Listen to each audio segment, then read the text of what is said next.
Hello, good morning, all of you. This is the part 4 of IP Chemical Coordination Integration lesson.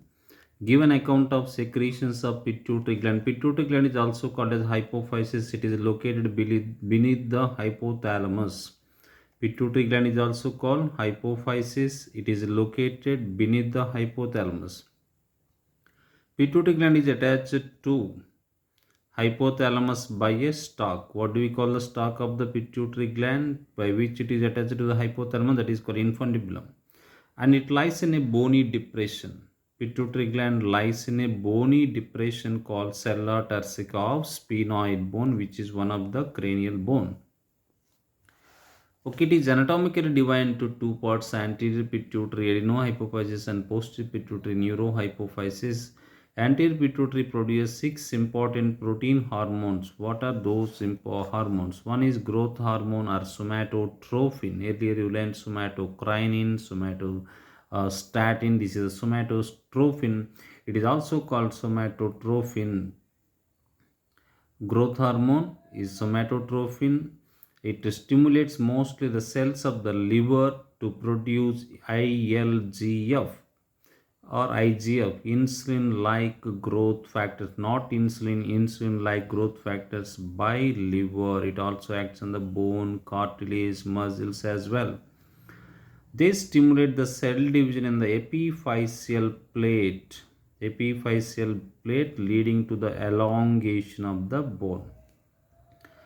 For example, if you take the bone has epiphysis, and the next part is metaphysis, then diaphysis part, and this is called epiphysis of the bone. This is called diaphysis. Here there is a, in the metaphysis there is epiphyseal plate. In this plate, okay, these insulin like growth factor, they stimulate cell division here.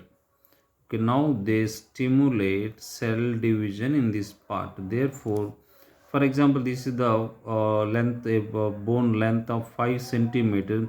Now the bone length has increased to more than that. The bone has elongated because here new cells are formed, and here in this cell division took place and leading to the elongation. Now the bone has become long. Okay, they also promote growth of the entire body by accelerating protein synthesis and cell division and cell differentiation. They also decrease the catabolism of the protein. They decrease catabolism of proteins. Next hormone is prolactin. It causes the enlargement of the mammary glands and initiate and sustain lactation. It also helps to sustain pregnancy. Okay, next one is thyroid. Third one, thyroid stimulating hormone. It stimulates the synthesis and secretion of thyroid hormones from the thyroid gland. What are the thyroid hormone? T3 and T4. Next one, adrenocorticotropic hormone. It controls the synthesis and secretion of glucocorticoids by adrenal cortex. It controls it controls the synthesis and secretion of glucocorticoids by adrenal cortex. Okay, next one, follicle stimulating hormone. It promotes the growth and development of ovarian follicles in females, spermatogenesis in males. In males, it acts on the Sertoli cells which produce a hormone called inhibin. Okay, next one, luteinizing hormone. It is otherwise called ICSH in males, interstitial cell stimulating hormone. It promotes the synthesis and secretion of testosterone from the interstitial cells of lady.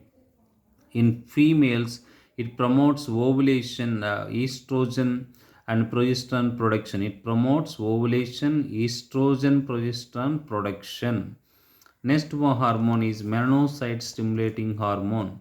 Pars intermedia secretes, intermediate lobe of the pituitary gland secretes this hormone which controls the darkening of the hair in the mammal human fetal life. Okay, neurohypophysis secretes stores and releases two hormones. What are they? Oxytocin and vasopressin. Vasopressin is also called antidiuretic hormone. You learnt in 2 marks. Oxytocin, it is also called childbirth hormone. It is responsible for powerful contractions of uterine muscles, smooth muscles of the uterus during childbirth and milk ejection. It is also important for, it stimulates milk ejection. And vasopressin, otherwise called antidiuretic hormone, it affects the reabsorption of water and electrolytes from the nephron. It affects the reabsorption of water and electrolytes from the nephron.